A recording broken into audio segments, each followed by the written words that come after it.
Subway surfers ये नाम सुनते ही दिमाग कुछ साल पीछे चला जाता है। उस टाइम में जब मोबाइल फोन अभी नया नया ही आया था, जब इंटरनेट इतना फास्ट नहीं था और गेम सिर्फ टाइम पास ही नहीं बल्कि एक्साइटमेंट हुआ करती थी और इसे खेलते खेलते कब घंटों गुजर जाते थे पता ही नहीं चलता था। सबवे सर्फर्स कोई आम गेम नहीं था बल्कि ये दुनिया का सबसे ज्यादा डाउनलोड किया जाने वाला गेम बना। इसे अभी तक 4 बिलियन से भी ज्यादा लाइफ टाइम डाउनलोड्स मिल चुके हैं, मतलब के पूरी दुनिया की आबादी का आधा। लेकिन दुख की बात तो ये है, जिस गेम ने हमारे बचपन को इतना खूबसूरत और यादगार बनाया वो आज टाइम के साथ अपने डाउनफॉल की तरफ क्यों बढ़ रहा है। तो डिटेल में जानते हैं सबवे सर्फर्स की पूरी कहानी।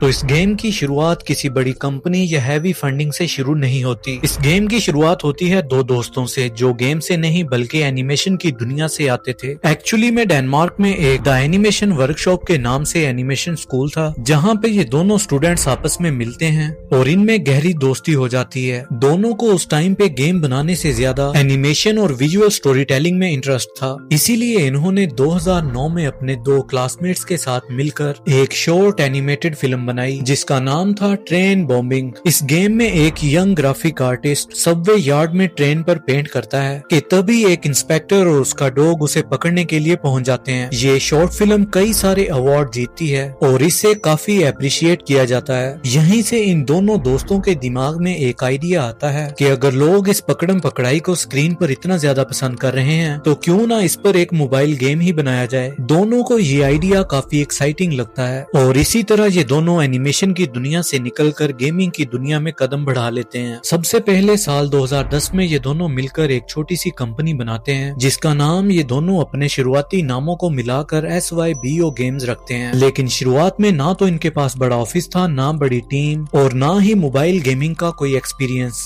एक छोटी सी टीम के साथ ये दोनों एक्सपेरिमेंट करना शुरू करते हैं और सबवे सर्फर से पहले वो छोटे मोटे गेम्स बनाते हैं और इन गेम्स में से एक था कॉस्मिक कैब, जिसमें प्लेयर एक एलियन टैक्सी चलाता है। इस गेम का आइडिया अच्छा था, विजुअल भी काफी डिसेंट थे, लेकिन गेम प्ले ज्यादा स्ट्रॉन्ग नहीं था जो कि ज्यादा देर तक लोगों को स्क्रीन से बांध कर रखे। इसी तरह से दूसरा एक गेम था पावर फ्लो। ये एक पजल बेस्ड गेम था और लॉजिकल थिंकिंग पे डिपेंड करता था। अब इसका भी कॉन्सेप्ट काफी इंटरेस्टिंग था, लेकिन ज्यादातर ऑडियंस के लिए स्लो और बोरिंग साबित हुआ। नतीजा ये हुआ कि ये दोनों गेम्स लॉन्च तो हुए लेकिन ना तो इनकी कोई हाइप बनी और ना ही इसे ज्यादा सक्सेस मिल पाई। हालांकि ये फेलियर्स बेकार नहीं गए बल्कि इन्हीं छोटे छोटे एक्सपेरिमेंट से उन्हें ये समझ में आ गया कि अगर कुछ बड़ा बनाना है तो गेम को फौरन समझ आने वाला, फास्ट और विजुअल एंगेजिंग बनाना होगा। इसी के साथ उन्हें ये भी रियलाइज होता है कि सबवे सर्फर्स जैसे बड़े आइडिया को अकेले पुश करना काफी रिस्की होगा, इसीलिए उन्हें पार्टनर की जरूरत है, क्योंकि उन्हें पब्लिशिंग, मार्केटिंग और ग्लोबल डिस्ट्रीब्यूशन जैसी चीजों का कोई आइडिया नहीं था। और फिर यही सोचकर SYBO एक पॉपुलर गेमिंग कंपनी किलो के साथ हाथ मिला लेती है। और दोस्तों आपको ये बताते चलें कि किलो उस टाइम पे मोबाइल गेमिंग का एक जाना माना नाम था। ये कंपनी पहले ही इंटरनेशनल मार्केट के लिए गेम्स पब्लिश कर रही थी और इसीलिए उन्हें ये पता था कि कैसे प्ले स्टोर और ऐप स्टोर पे गेम को पोजीशन किया जाता है। इस पार्टनरशिप में SYBO गेम का क्रिएटिव कंट्रोल संभालने वाला था, जैसे कि character, art style, world design और कोर कॉन्सेप्ट। वहीं पे किलो पब्लिशिंग साइट देख रहा था जिसमें app store launches, marketing strategy, monetisation planning और इंटरनेशनल रीच ये सब शामिल थे। और ये पार्टनरशिप ऑलमोस्ट 2011 के एंड में फाइनल होती है और यहीं से सबवे सर्फर्स का एक्चुअल डेवलपमेंट फेज शुरू होता है। सबसे पहले गेम का एक बेसिक प्रोटोटाइप बनाया जाता है जिसमें कोर गेम प्ले टेस्ट होता है, जैसे कि swipe control, running speed, obstacle और कैमरा एंगल वगैरह। फिर इसके बाद लगभग 5 महीनों की डेवलपमेंट के बाद आखिरकार 24 मई 2012 का वो दिन आता है जब सबवे सर्फर्स को ऑफिशियली लॉन्च कर दिया जाता है। सबसे पहले इस गेम को iOS ऐप स्टोर पे लॉन्च किया जाता है क्योंकि उस वक्त आईफोन के ज्यादा अलग अलग मॉडल मार्केट में मौजूद नहीं थे, जिस वजह से इस गेम को आईफोन के लिए ऑप्टिमाइज करना ज्यादा आसान था। जबकि दूसरी तरफ एंड्रॉइड इकोसिस्टम में अलग अलग स्क्रीन साइज, प्रोसेसर और हार्डवेयर कॉम्बिनेशन की वजह से ऑप्टिमाइज करना काफी मुश्किल हो रहा था। हालांकि टीम के लिए ये बहुत जरूरी था कि लॉन्च के टाइम पर यह गेम स्मूथली चले, इसलिए iOS के साथ जाना उनकी पहली चॉइस बना। लॉन्च के टाइम पर कोई बड़ा मार्केटिंग स्ट्रेटेजी प्लान भी नहीं चलाया जाता और ना ही किसी सेलिब्रिटी को शामिल किया जाता है, लेकिन जब पहली बार सबवे सर्फर्स लोगों के फोन्स में पहुंचता है तो लोगों की तरफ से थोड़ा मिक्स्ड रिएक्शन आता है। अब होता कुछ ऐसा है कि कुछ लोगों को तो गेम फौरन पसंद आ जाता है, लेकिन वहीं बहुत से लोग इससे कुछ खास इम्प्रेस नहीं होते और इसका एक्चुअल रीजन ये था कि एंडलेस रनर गेम का कॉन्सेप्ट अब नया नहीं था। टेम्पल रन जैसी गेम मार्केट में पहले ही आ चुकी थी और उसने मार्केट में ऑलरेडी अपनी जगह बनाकर रखी थी। जैसे ही सबवे सर्फर्स आया, कंपैरिजन अपने आप शुरू हो गया। ज्यादातर लोग तो यही बोलने लगे कि ये टेम्पल रन का ही नया कलरफुल वर्जन है। वैसे गेम प्ले की बात करें तो इसे बहुत ही सिंपल रखा गया था। बेसिकली स्क्रीन पर एक लड़का दिखाया जाता है जो हाथ में स्प्रे पेंट लिए ट्रेन पर ग्रेफिटी बना रहा होता है। वो भी ग्रेफिटी कर ही रहा होता है कि अचानक वहाँ पे एक पुलिस वाला आ जाता है जिसके साथ एक डॉग भी होता है और वहीं से फिर गेम की चेज शुरू हो जाती है। प्लेयर का काम सिंपल है, जितनी देर हो सके भागते रहना, ट्रेन के बीच से निकलना, बैरियर के नीचे से स्लाइड करना और जैसे जैसे ये गेम आगे बढ़ता है दौड़ने की स्पीड भी बढ़ती जाती है। इसका गेम प्ले जानबूझकर एंडलेस रखा गया क्योंकि असली चैलेंज फिनिश लाइन तक पहुंचना नहीं बल्कि अपने ही रिकॉर्ड को ब्रेक करना था और यही कॉन्सेप्ट इस गेम को हाईली एंगेजिंग बना रहा था। असल में होता ये है कि लोगों के मिक्स रिव्यू के बावजूद लॉन्च होने के पहले 3 दिन के अंदर ही ये गेम 1 मिलियन डाउनलोड कंप्लीट कर लेता है, जो कि एक नया गेम होने के हिसाब से स्ट्रॉन्ग स्टार्ट था। फिर अगले कुछ हफ्तों में इसी तरह नंबर ग्रो करते रहते हैं, लोगों की तरफ से अच्छा रिस्पॉन्स आता है और गेम ऐप स्टोर की रैंकिंग में भी ऊपर आने लगता है। और फिर इसी बीच सितंबर 2012 में सबवे सर्फर्स को एंड्रॉइड प्लेटफॉर्म पे भी रिलीज कर दिया जाता है और यहीं से गेम की ग्रोथ कई गुना तेज रफ्तार से बढ़ने लगती है। हालांकि गेम को एंड्रॉइड पे लॉन्च करते हुए इसमें कोई टेक्निकल प्रॉब्लम्स थी, जैसे कुछ डिवाइसेस पर परफॉर्मेंस इशू आना, गेम का क्रैश कर जाना और कुछ डिवाइसेस पर कैमरा एंगल के इशू थे।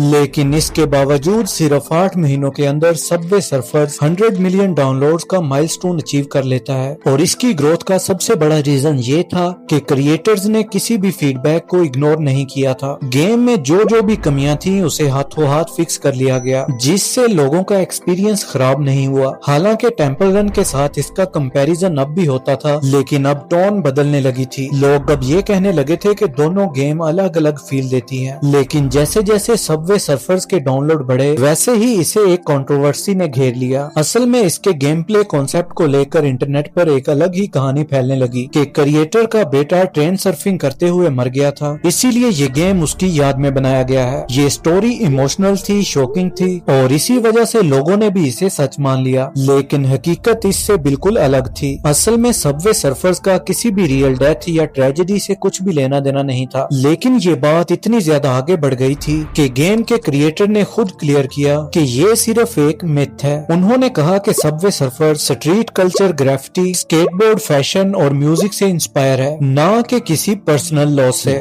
The influences for the game was a mix of passion, street, fashion, animation, music, street art, skateboarding. हालांकि इस सब के बीच क्रिएटर को एक बात तो समझ आ चुकी थी कि सिर्फ एक अच्छा गेम प्ले काफी नहीं होता, लोगों को बार बार वापस लाने के लिए फ्रेशनेस चाहिए होती है। अगर रोज लोग स्क्रीन पर वही गेम प्ले, वही ट्रेन्स और वही कलर्स देखें तो वो लोग बोर हो जाएंगे। इसीलिए पूरी टीम इसका सोल्यूशन ढूंढने लगी और इसी सोल्यूशन को ढूंढने के दौरान मिला सबवे सर्फर्स का पावरफुल आइडिया, जिसका नाम रखा गया वर्ल्ड टूर। 2013 की शुरुआत में गेम को ये नया ट्विस्ट मिला, जिससे कुछ ही हफ्तों में सबवे सर्फर्स हर नए शहर में पहुंचने लगा। कभी न्यूयॉर्क, कभी रियो, कभी टोक्यो, कभी पेरिस, हर जगह के कलर्स और बैकग्राउंड्स, जिसके ग्राफिक स्टाइल और वाइब ही अलग थी। सबवे सर्फर्स अब एक स्टैटिक यानी कि एक ही थीम पर अटका हुआ गेम नहीं रहा, बल्कि ये एक लिविंग गेम बन गया जो टाइम के साथ मूव करता था। लोग तो बस ये देखने के लिए ही गेम को खोल लेते थे कि इस महीने नया कौन सा शहर जोड़ा गया है। वैसे टेम्पल रन तो अभी भी मार्केट में था, लेकिन दोनों में क्लियर डिफरेंस हो चुका था। अब सबवे सर्फर्स टेम्पल रन से आगे था। अब लोग सिर्फ हाई स्कोर के लिए ही नहीं बल्कि नए कैरेक्टर्स को अनलॉक करने के लिए, नए हावरबोर्ड के लिए और लिमिटेड इवेंट को मिस ना करने के लिए वापस आ रहे थे। इसी पीरियड में अब सबवे सर्फर्स रिकॉर्ड तोड़ने लगा था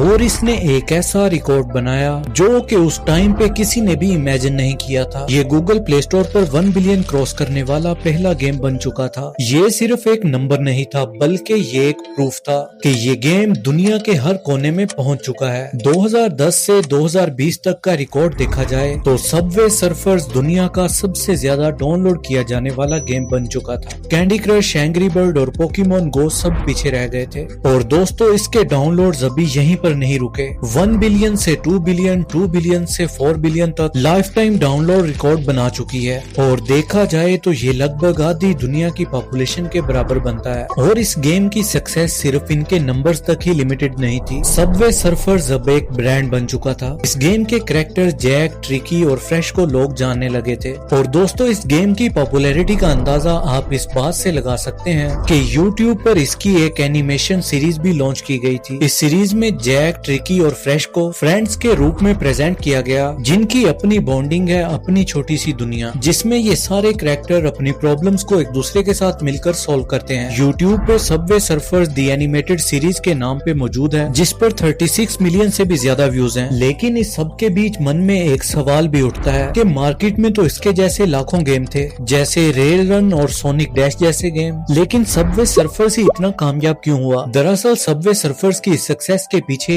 एक नहीं बल्कि मल्टीपल रीजंस थी। और उनमें से सबसे पहला रीजन था control system. Swipe left, swipe right, फिर जंप और स्लाइड, बस इतना ही। इस गेम में किसी को भी ट्यूटोरियल पढ़ने की जरूरत ही नहीं थी। अपना फोन पकड़ें और खेलना शुरू करें। ये सिंप्लिसिटी कैजुअल ऑडियंस के लिए बिल्कुल परफेक्ट थी, खासकर उन लोगों के लिए जो हैवी गेम्स और कम्प्लेक्स कंट्रोल से दूर रहते हैं। दूसरी रीजन, इस गेम की सबसे बड़ी ताकत इस गेम के visual, bright colour, smooth animation और क्रिएटिव स्टाइल। ये गेम रियल दिखने की तो कोशिश ही नहीं करता था, इसीलिए टाइम के साथ साथ ये गेम पुराना भी नहीं लगा। इसके बाद से इस गेम का new content, world tour update, नए कैरेक्टर और नए हावरबोर्ड इस गेम की सक्सेस में अहम साबित हुए। प्लेयर्स को तो लगता ही नहीं था कि वो एक गेम बार बार खेल रहे हैं। हर कुछ नए हफ्तों में ही कुछ नया होता था, कभी हैलोवीन थीम, कभी क्रिसमस इवेंट और कभी तो लिमिटेड टाइम रिवॉर्ड। और इसके साथ एक और इम्पोर्टेंट फैक्टर था और वो था परफॉर्मेंस, यानी कि सबवे सर्फर ज्यादातर फोन्स में स्मूथली चलता था। जहाँ पे दूसरी गेम स्टोरेज, रैम और तेज इंटरनेट स्पीड मांग रहे थे, वहाँ ये गेम बिना ज्यादा लोड के ही चल जाता था। इसके अलावा कैरेक्टर और कैरेक्टर कस्टमाइजेशन ने भी इसे सक्सेस दिलाने में बड़ा रोल प्ले किया। गेम में अब 100 से भी ज्यादा कैरेक्टर्स आ चुके थे।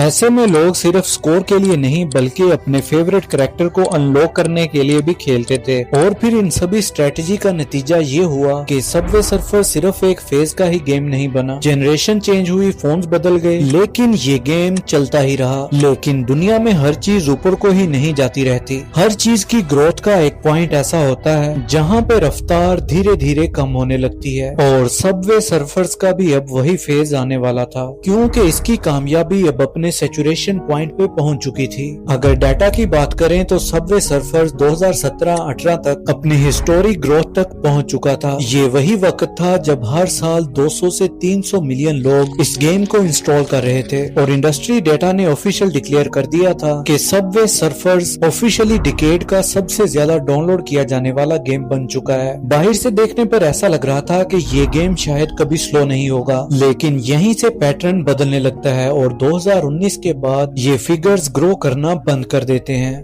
2019 से 2021 के बीच एक्टिव यूजर्स लगभग फ्लैट रहते हैं, यानी कि गेम नए यूजर्स ला तो रहा था लेकिन उतनी ही स्पीड से पुराने यूजर्स गेम को छोड़ रहे थे। ऐप स्टोर और प्ले स्टोर पर भी ये रैंकिंग सिग्नल साफ दिखाई दे रहा था। सबवे सर्फर जो हर मेजर मार्केट में परमानेंटली टॉप 5 या टॉप 10 में रहता था, रैंकिंग में गिरने लगा था। इसके अलावा इंटरनेट सर्च और ट्रेड्स में भी गिरावट दिखने लगी। और ये सारे सिग्नल्स एक ही तरफ इशारा कर रहे थे कि सबवे सर्फर्स का अब डाउनफॉल शुरू हो चुका है। और बहुत से लोगों को लगने लगा कि ये अब कभी भी वापसी नहीं कर पाएगा। लेकिन तभी कुछ ऐसा हुआ कि जिसका लोगों ने कभी सपने में भी नहीं सोचा था। एक्चुअली हुआ ये कि 2020 के दौरान टिकटॉक पे एक नया ट्रेंड शुरू हो गया, जिसमें लोग रैंडम स्टोरीज, सैटिस्फाइंग वीडियोस और कमेंट्री के साथ बैकग्राउंड में सबवे सर्फर्स का वीडियो चला देते थे। ये गेम प्ले कंटेंट का मेन फोकस नहीं होता था, लेकिन इस गेम की स्पीड, कलर्स और कांस्टेंट मूवमेंट व्यूअर्स का अट्रैक्शन पकड़ लेती थी। ये अजीब तो जरूर था, लेकिन धीरे धीरे ये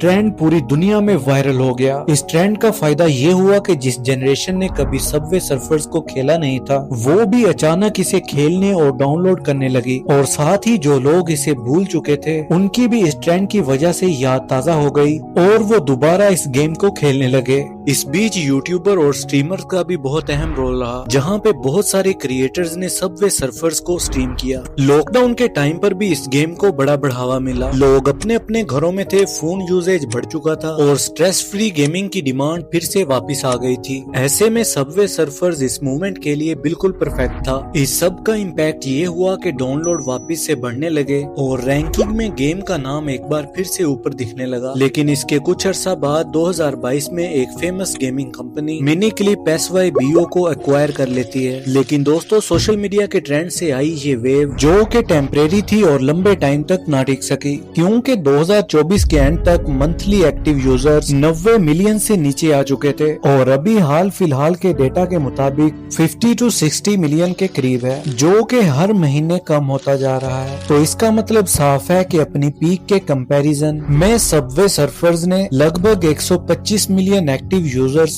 लूज कर दिए हैं। एक और बात, ये कोई क्रैश नहीं है बल्कि ये एक क्लियर डाउनफॉल है। लेकिन सवाल ये है कि सब कुछ तो ठीक चल रहा था, तो 2019 के बाद सबवे सर्फर्स नीचे क्यों जाने लगा? असल में इसके पीछे भी वजह एक नहीं बल्कि कई सारी थी और सबसे बड़ा रीजन था रेपुटेशन। सिटीज बदलते रहे, कैरेक्टर बढ़ते रहे, लेकिन गेम प्ले वही सेम रहा, यानी रन, जंप, स्लाइड। और इसी वजह से जो चीज पहले एडिक्टिव थी वही वक्त के साथ बोरिंग लगने लगी। इसी बीच मोबाइल गेमिंग काफी एडवांस हो चुकी थी। PUBG, BGMI, call of duty ऐसी गेम्स हैं जहां पे स्ट्रेटेजी, कंपटीशन और फ्रेंड्स के साथ रियल टाइम थ्रिल था और ऐसी गेम्स के सामने सबवे सर्फर्स आउटडेटेड और सिंपल लगने लगा। इसके अलावा जब जरूरत पड़ने पर गेम का इंजन अपडेट हुआ और ग्राफिक्स इम्प्रूव किए गए और इस प्रोसेस में भी काफी सारे बग्स आए, जिस वजह से लोगों ने इसे अनइंस्टॉल करना शुरू कर दिया। वैसे तो अभी भी सबवे सर्फर्स के अच्छे खासे डाउनलोड्स आते हैं, नंबर्स भी काफी स्ट्रॉन्ग है, लेकिन वो पहले जैसा पुराना क्रेज नहीं रहा। बेसिकली इस यूनिवर्स का एक कड़वा सच ये है कि हर लेजेंड को एक दिन साइड होना ही पड़ता है और ये कोई फेलियर नहीं होता बल्कि नेचुरल होता है। जो चीज एक पूरी जनरेशन के साथ ग्रो हुई हो वो हमेशा एक सेंटर स्टेज पे नहीं रह सकती और सबवे सर्फर्स भी उसी फेज में है। लेकिन कुछ भी हो, इस गेम का इम्पैक्ट कोई भी नहीं मिटा सकता, क्योंकि ये कोई गेम नहीं बल्कि एक एरा था।